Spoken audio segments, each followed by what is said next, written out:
The bond market kind of sent us a little bit of a warning shot. Yesterday's 20-year auction tailed harder than any bond auction sale this year. Not a total disaster, but it's kind of a warning shot, kind of raising some eyebrows. Foreign buyers, especially in Asia, are kind of backing away from US Treasury markets. And that's got people asking, who's left to fund our deficits? Now it's just not just, about one auction. It's really just about, trust in the US physical policy. Dollar slipped again, long yields popped, and this has, implications from Trump's BBB, right? Big beautiful bill that's going to be adding 5 trillion to the current outlook, which, that's a lot of money. So what's driving that? Well, the US isn't necessarily growing fast. It's just spending more, especially with, this onset of passage of adding trillions in deficit spending. It's, basically a physical premium bleeding into everything. We're seeing stocks slip out here, bond yields climb. Kind of a short covering in commodities. We'll get that in a second.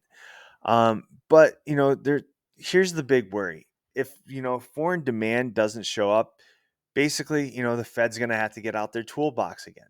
We're talking possible QE, um, yield curve control, where they, and or even possible Treasury buybacks, something that they did in World War II, playbook at post World War II.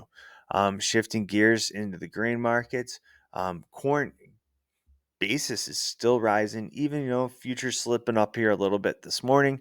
Eastern processors, and bids are firming in places, eh, in Indiana, Illinois. Grains moving slow. Farmer selling is light, and end users are, having to reach a little bit here. Soybeans, still holding ground despite rampant planting and good moisture. We're seeing technical support and some managed money backing off their short positions. Argentina just said, their export tax cuts are ending, and that could tighten QE supplies, Q3 supplies. Meanwhile, DGG values are signaling tighter feed markets. You also wheats, having a nice little week as well, short covering again. Um, Having a little momentum, but then again, you guys have to, kind of cautious that there is a option expiration this Friday. I mean, there's always an option expiration, but this is a monthly one, so it's going to be a little bit closely watched, bigger volumes than just your, everyday option expiration. Chicago wheat, kind of cleared some key moving averages, so maybe we see, kind of a pullback to some of these key strike areas.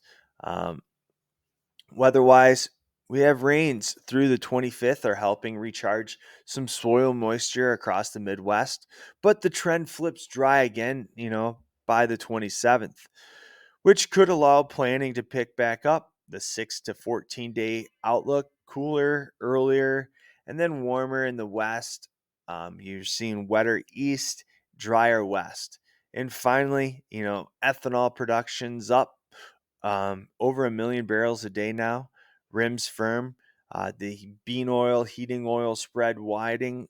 Corn for fuel is tracking well above USDA targets. And that's, just a quick little morning rundown. If you want a deeper analysis on basis trends, global trade moves, positioning, technical setups, it's all in the Walk-Squawk Morning Wire. Check it out. We have, paywall's pretty low right now. So enjoy.